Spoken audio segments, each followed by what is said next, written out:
This is the story of the year's most unlikely success, of a new concept in entertainment that needed investigation. The band I'm talking about have, in the last 14 months, become Britain's biggest musical export to America. Their first hit stayed in the top 20 for 14 weeks.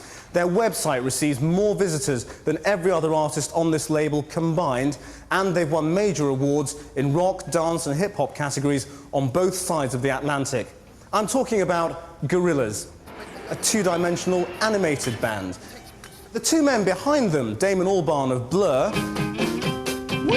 and Jamie Hewlett of Tank Girl fame, have declined to be interviewed about their reasons for creating this concept. So I've come here to talk to Tony Wadsworth, the man who signed them, to find out more. So Tony, how did they sell you this idea? There are a lot of manufactured bands around at the moment. There's a whole, pop scene out there, which is inhabited by all these ex-stage school people who are making these boy bands, girl bands, and so on, none of which have really got too much connection with the creativity of their music. And he said, well, why don't we take it to the ultimate extreme and make the ultimate manufactured band? Huh?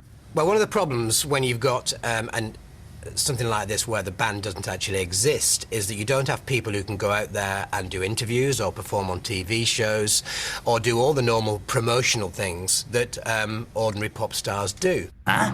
Jamie and Damon's original idea was to come up with this weird character that was a composite of the worst aspects of each of their personalities, and they called this character Jamian. But obviously, we're not having any of that. Well, a lot of people say, it's actually affected their health. Don't you feel responsible for that? Do I feel responsible for it affecting their health?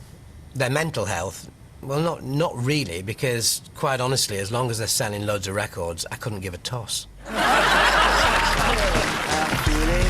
Alarmed by my meeting with Tony Wadsworth, I then discovered that Damon and Jamie had reported being assaulted by the animated characters in the band.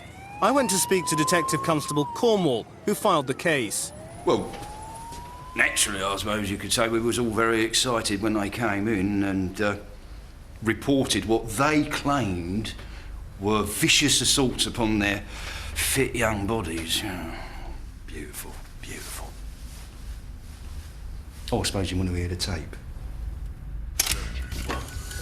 Come on, you couple of nutjobs. Yeah, we've just been attacked by this animated pop band called Gorillaz. The lead singer's called 2D, spiky blue hair, long skinny legs, and then the bass player's called Murdoch. He's a Satanist from Stoke-on-Trent. He knocked my tooth out. And then there's Russell. Russell's from New York, and he's huge, man. He's got glowing white eyes. And then there's Noodle, 10-year-old Japanese girl. Have either of you had dealings with these individuals in the past? Yeah, they just sent us this tape in the post. It's called a gorilla bite.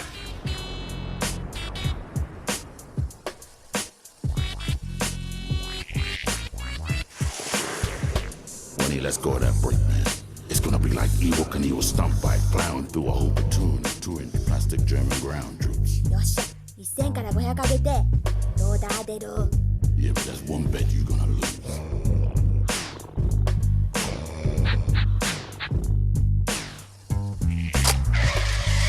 He's never gonna clear that gut. Russell's been taxing catering all day and he's coming way overweight. Whoa!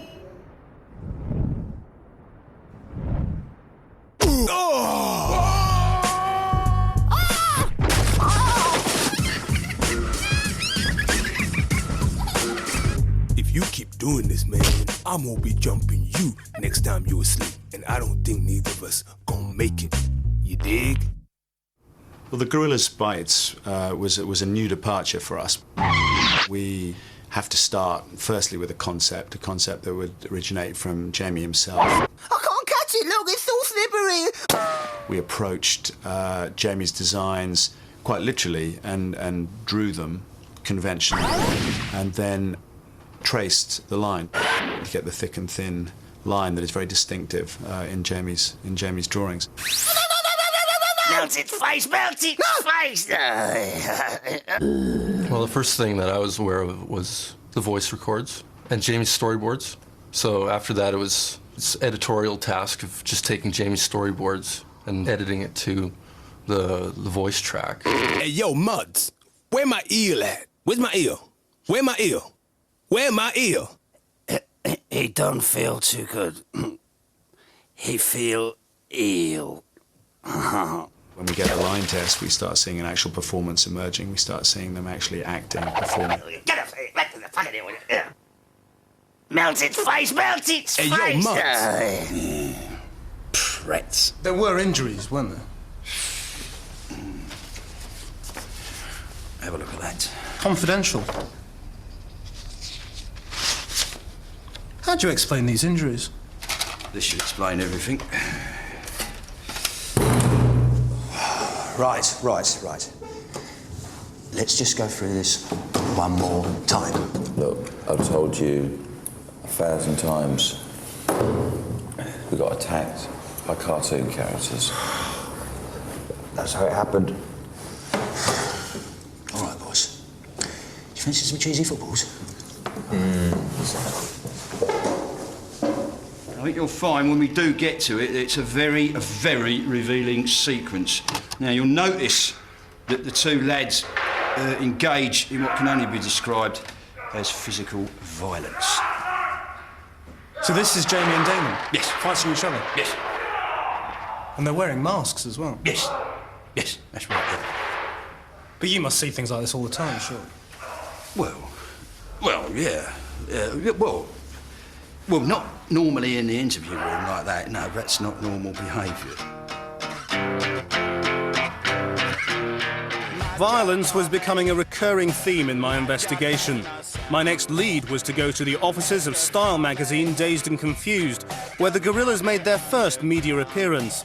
Editorial director Jefferson Hack had commissioned the photo shoot that revealed early signs of Damon and Jamie's confusion between reality and fiction. So how did you decide to collaborate with the Gorillaz? Well, I went down to the studio, listened to the music, saw the promo for the first video that they'd done, where Jamie done the illustrations against the real kind of backdrop, and liked the music and thought, let's do it as a cover.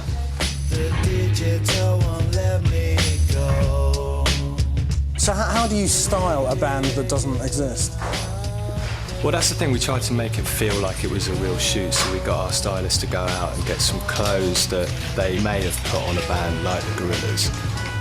Did it seem as if they actually believed that these characters were there? Yeah, it got a bit confusing at some points, but I just let him get on with it, and if he got too close to the cartoons himself and was trying to point out where the band might be and, you know, for us to shoot, then I just let him get on with it. And then I thought, Murdoch over here playing pool, could be good, likes a bit of pool. Russell's going to be watching the telly.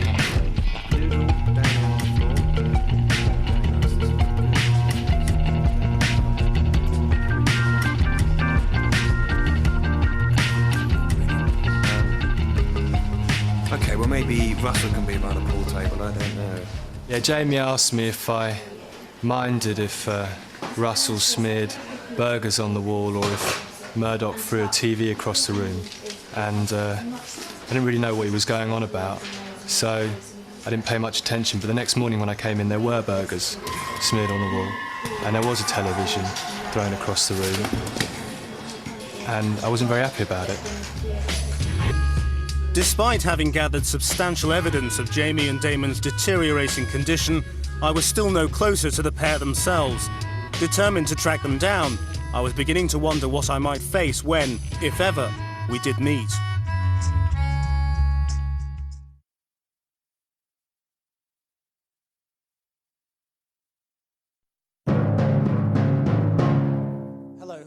Gorillaz creators Damon and Jamie had now severed all communication with the outside world and had been referred to a psychiatrist. Yeah, yes, I was aware of these two before they came to see me, you know.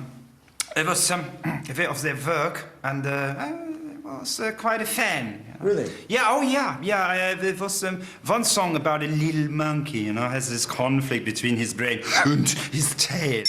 But I was concerned about this Jamie character. I can smell them. I thought I would question them further, sir. Maybe to find out if there was a connection between, between this and Mr. Hewlett's obsession with the Vivi and the Popo humor.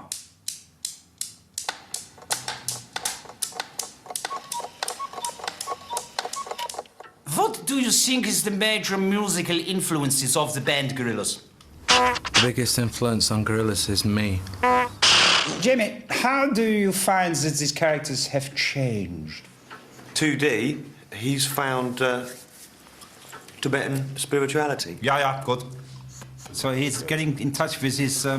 Yeah, do you remember we saw him? He was outside the Chinese embassy. We went past in the Jeep.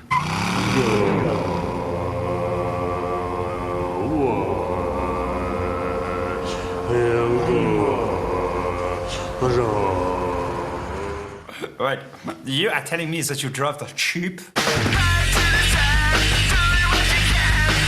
Yeah, well, we drove the Jeep to the set. We did all the stunts in the Jeep. That was us driving.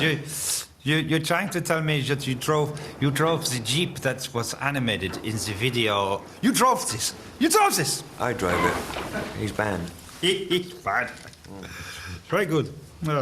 I've heard that you play behind a screen. What is all this about? I don't think musicians are playing behind a screen. They're just playing behind the characters. Big difference. Yeah, there is a subtle difference. A big difference. I was thinking maybe you are behind the screen because you don't want people to see what a monster you have become.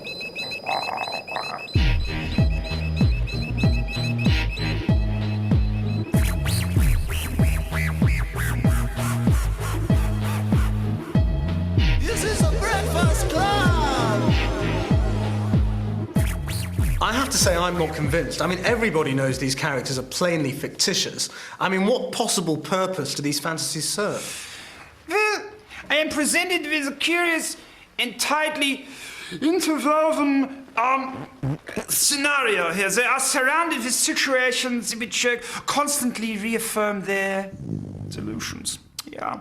For this reason, I have recommended that they remain under my supervision for further analysis.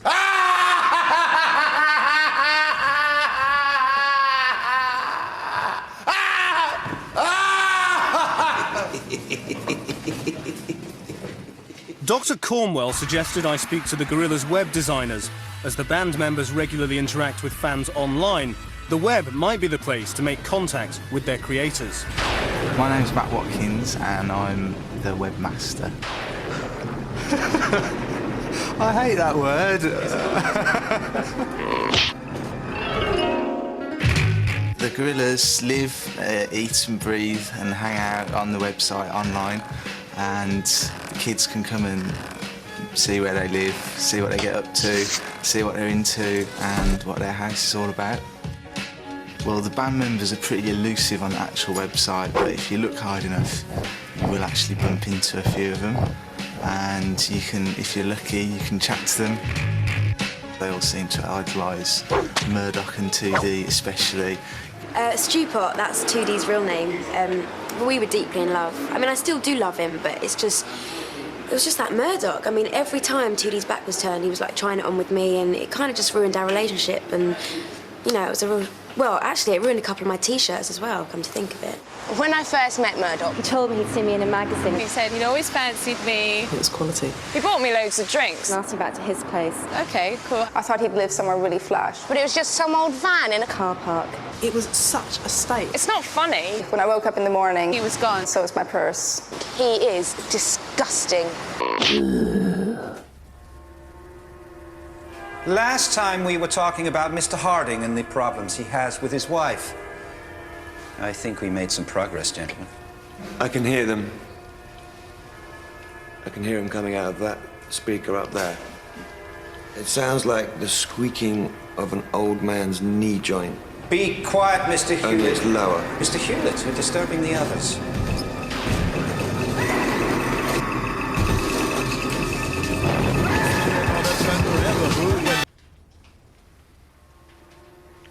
Perhaps you'd like to begin by telling us how you first started drawing these characters and what the inspiration was for their personalities.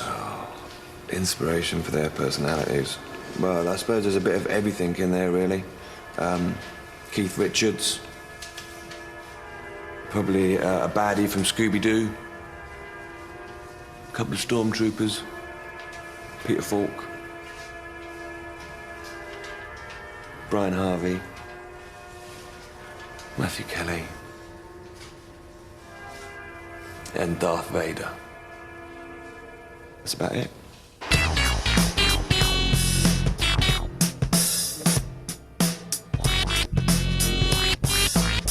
These action figures, they're useless.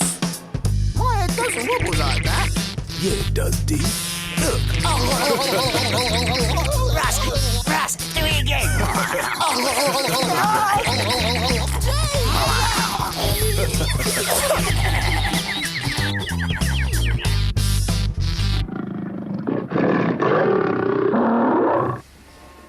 This is how multiple personality disorders start, gentlemen. I'm gonna stuff you full of pills now. そろそろお薬のお時間で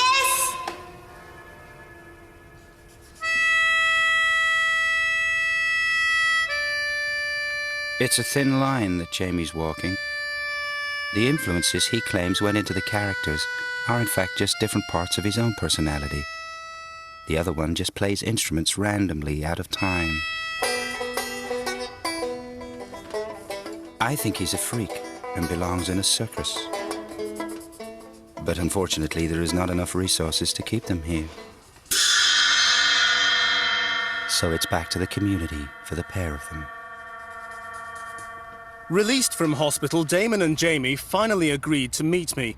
I intended to discover face-to-face exactly why the creation of an animated band had resulted in such mayhem. The interview was conducted at a secret location, and strangely, their identities disguised. It's really good to have caught up with you both. Why have you gone into hiding? Because we're sort of trying to phase ourselves out. I don't think we were ever supposed to be this thrust into the limelight with it. It's just sort of happened like that. Do you think the Gorillaz can survive without you two fronting it, though? Well, it's a whole group of people who are working on this. That there could be 50 silhouettes here. There's 2. That's the point, really. Were you trying to make a statement with the creation of the Gorillaz? What we're trying to do is replace order with chaos. What does that mean? It means that I find delivery of misinformation to be as valid as the delivery of information. We feel like maybe we're giving a younger audience something cool to get into, instead of all the sort of rubbish that they have to listen to. But is the reality that has ended up being the Gorillaz what you envisaged? Or has it turned into something different? Well, for me, I think it's turned into a bit of a monster. I think, which is the reason why I'd like to sort of step back from it. It's sort of gotten out of control. And I think being silhouettes is the first step for us to phasing ourselves out of the picture. Next time we might be outlines, and then after that, we won't exist at all. We'll pull out. Well, good luck. I better let you go. Thank you.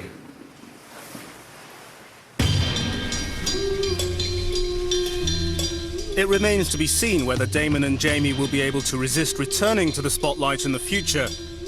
What's clear for now is that despite a series of misleading and frankly absurd testimonies, the two men are far from insane. They believe Gorillaz subverts manufactured mass-market music and allows them to pursue highly personal visions while enjoying mainstream success. Whether or not Gorillaz fans get that is hard to tell. For the time being, the answers, such as they are, lie with 2D, Murdoch, Noodle and Russell.